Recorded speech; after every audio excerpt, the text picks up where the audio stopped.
Greetings, everyone. I'm Jed Shlackman. I work as a holistic counselor, also a spiritual energy healer. And for today's video, I'll be speaking about the topic of trauma bonding, understanding that, and also healing attachment wounds. These are two interconnected phenomena. So to begin with, we'll look at what trauma bonding refers to.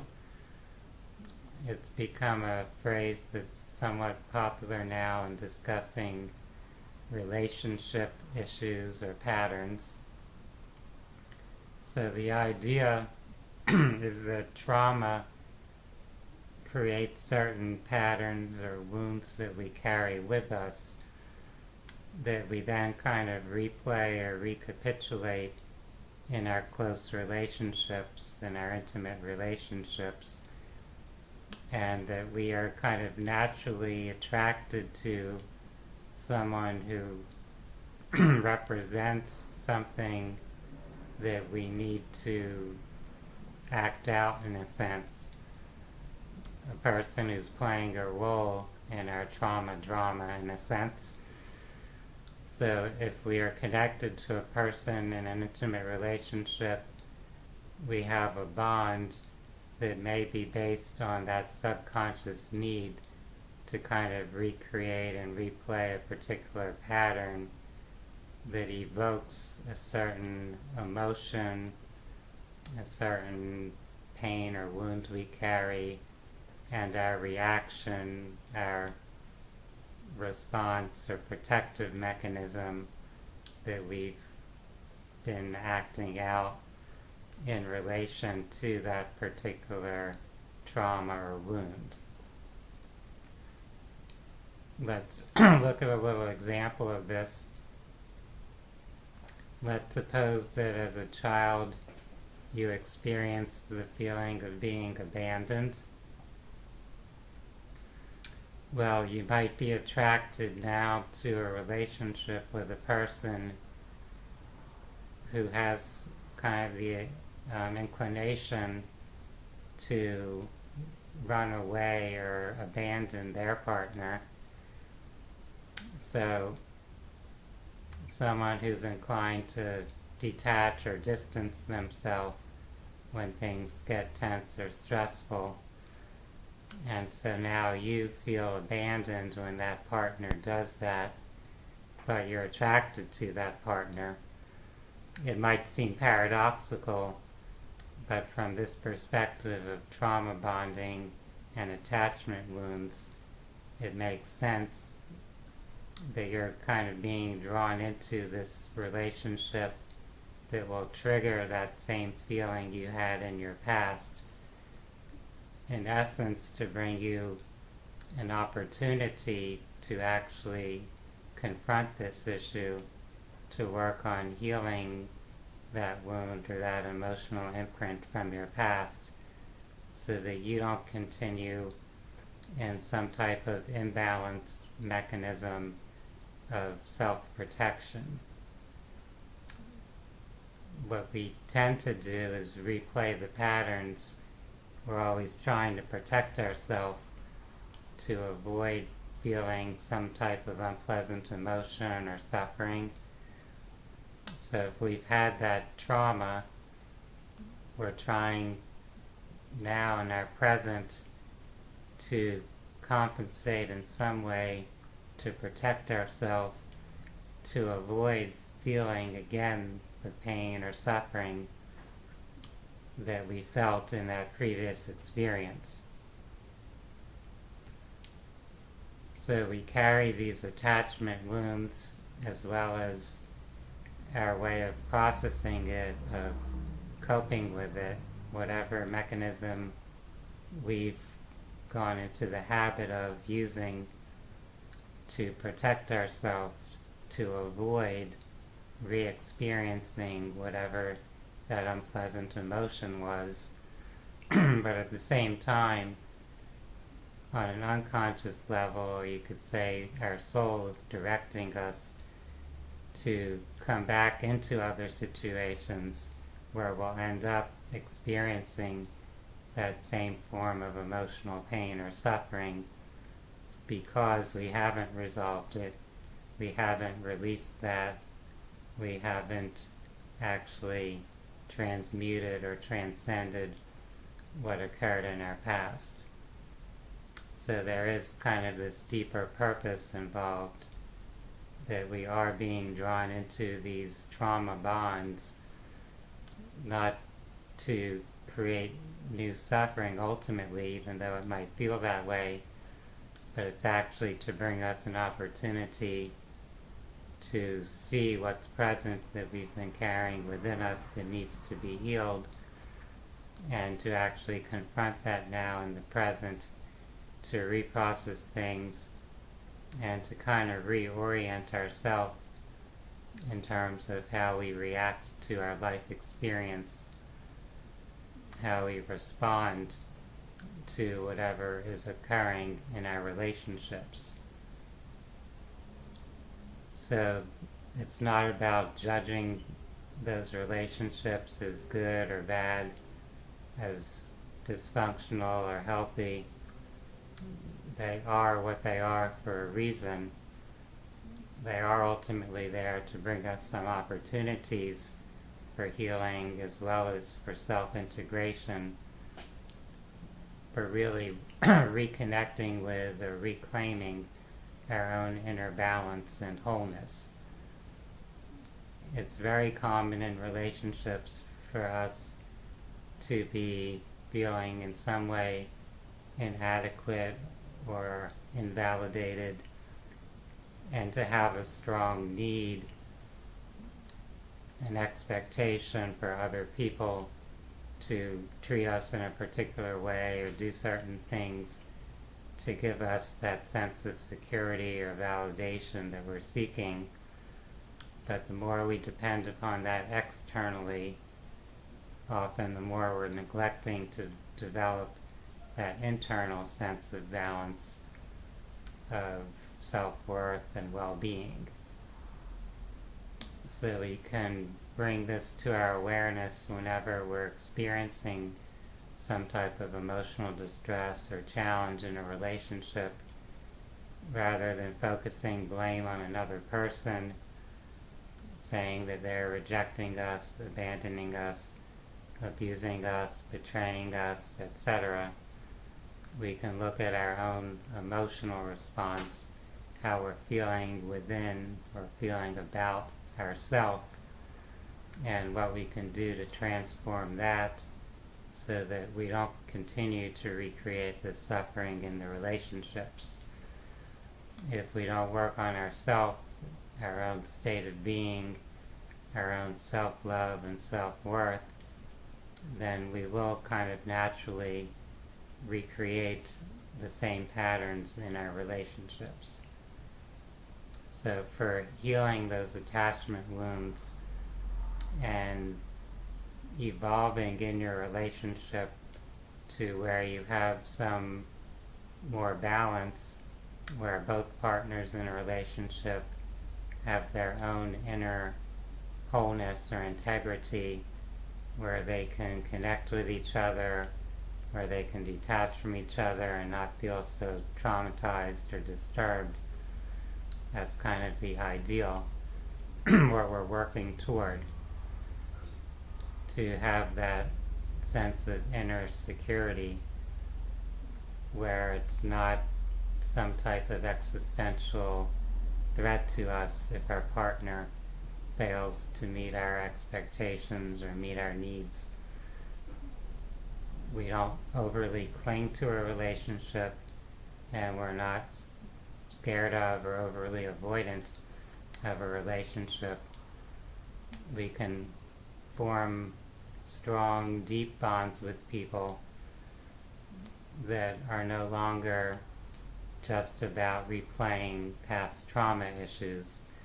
They're actually a more deep kind of spiritually based partnership where we're able to be more present with one another, to be supportive of one another, but not overly invested, you could say, or enmeshed with the other person, where we can maintain our own independence to a significant extent, so we can be simultaneously independent and connected, or you could call it interdependent, where we're supporting each other, but it's not a painful trauma if the other person doesn't fully meet or satisfy your needs and desires.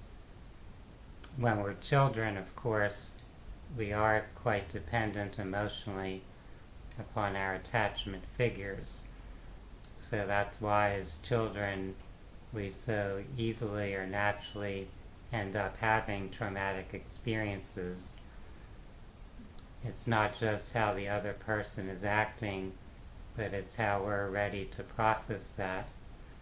If we're a very young child, pretty much the only way you can process a certain way of a caretaker treating you is to feel emotionally disturbed or distraught by what occurs. As an adult now, we're able to be more centered, more self-nurturing or self-nourishing, where we don't have to be so traumatized by another person not being available to us, by them disappointing us or disrespecting us. We're more stable now, ideally, more grounded, more secure in our own being, and able to maintain that strong sense of ourself, of our own value, of our own worth, our own security, whether or not that other person treats us in an ideal way. And if someone is continually not treating us well, we're secure enough to walk away, to decide that we can be on our own, to not have to have a relationship or that relationship to feel some security. Often people feel at least having some kind of relationship, even if it's seemingly unhealthy or dysfunctional, is better than having no relationship at all, feeling the pain of being isolated. But if we're more okay with just being ourselves, being able to be comfortable and content without having to have another person present, then it's easier to make a choice to step away from a relationship which isn't leading in a healthy direction. I hope that this discussion is bringing some insight into the patterns in your life, into your relationships, into how you are processing things, and how you might work toward having more stability and balance within your own being, which in turn allows you to be more calm and present interacting with people who are close to you, so that you can actually have compassion and understanding for them. You can appreciate their point of view or their feelings without that distracting you from your well-being, without that threatening your sense of well-being within the relationship. This is challenging for all of us because we all grow and evolve over time, so everyone's at their own unique place on their path. We do tend to have people in our lives who are in some way mirrors for us, helping reflect something about ourselves and our relationship and our psychological patterns. Sometimes the person close to you is very much the same as you in certain ways, so their pattern might be the same in some respects as your pattern. They might remind you a lot of yourself in those aspects, but you also might encounter people who are playing what I call a complementary opposite role. So in a relationship, you might have one person who's a pursuer and the other person's a distancer. So to play out that role, you kind of need the opposite type in that relationship. So as one person distances, the other person pursues, and they go in this kind of revolving cycle. So for a person to recognize how they're playing those roles brings an opportunity to kind of break out of that pattern, to tell yourself, I don't need to keep doing things the same way.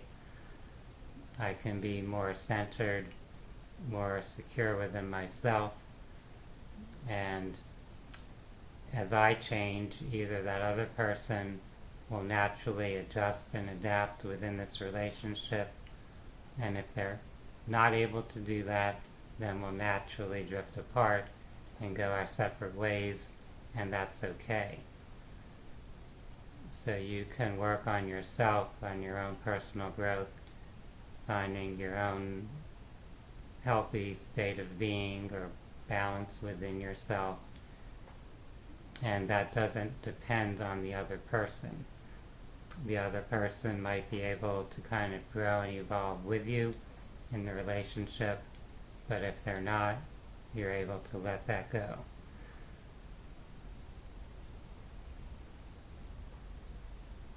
There are many books and resources you can find out there that discuss trauma bonding and discuss attachment styles, that discuss how early trauma disrupts our attachments, how it creates those attachment wounds, as it's often referred to.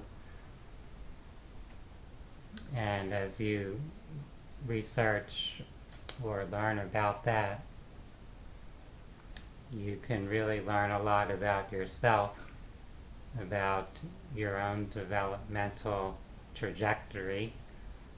So looking at who you are at different stages in your life and seeing in the present now where your patterns have come to, what tendencies you have, in what ways are you potentially polarized, out of balance, where you're very much one way and perhaps missing something that could bring you more toward a balanced state.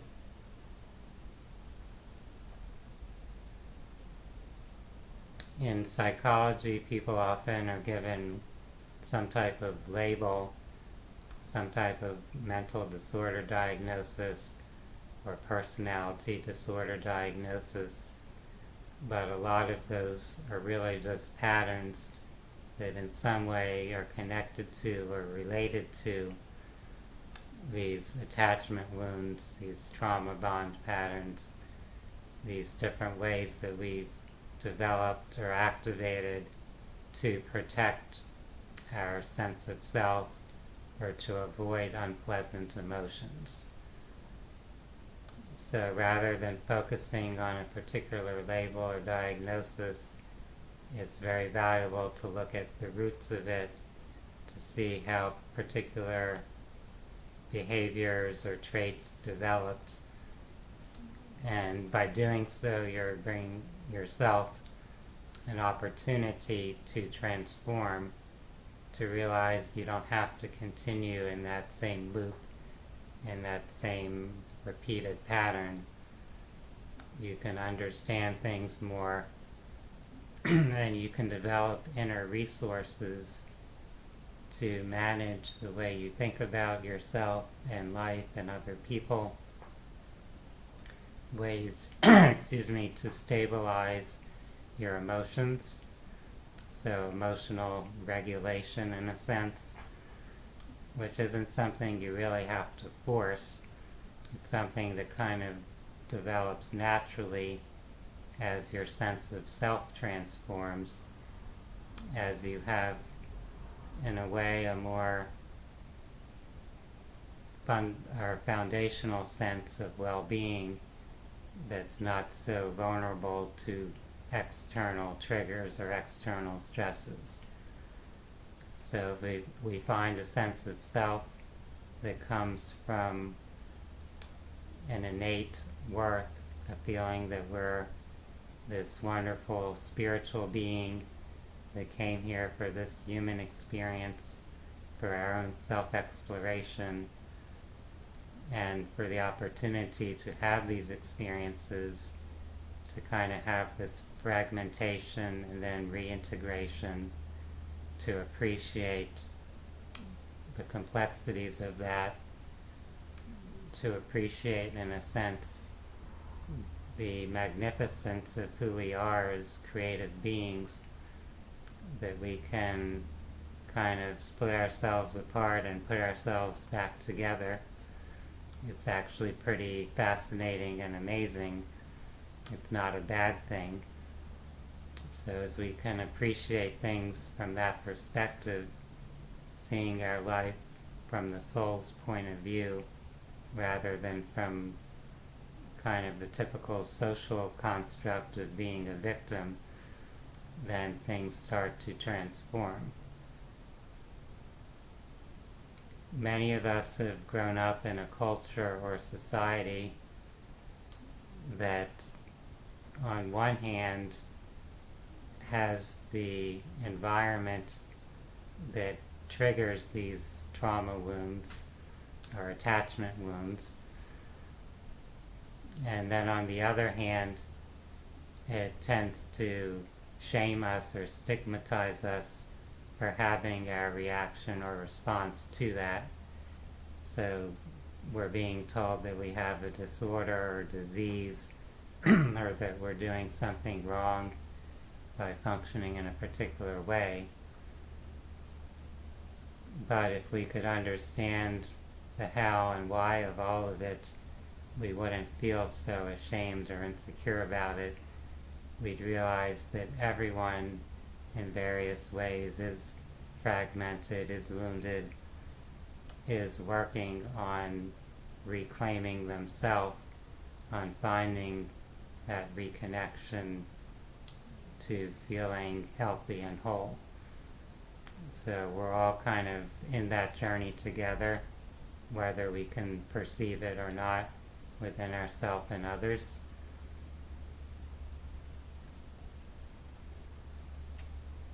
There's also the element of how there are things in our environment that provide kind of the unhealthy role model. So they're showing us something that is kind of taken for granted or accepted as normal, and then we follow that role model, not realizing that it's actually something kind of unbalanced, something that won't bring us happiness or fulfillment. So we might hear songs or we might watch TV shows or movies with characters that are in kind of codependent or abusive relationships, and we kind of romanticize that or idolize it. It's often something people see as a type of relationship to pursue, to expect from their intimate partnerships, when really if you maintain a relationship modeled after that, you're going to create a lot of distress for yourself, a lot of emotional turmoil. So we can learn to look beyond that, to realize that our society in general has not reached a state where it's very healthy and harmonious. So if we want to create health and harmony for ourselves, we need to look beyond the common role models around us. We might need to tap into something deeper, into a spiritual wisdom of some type that exists within us or exists within our soul.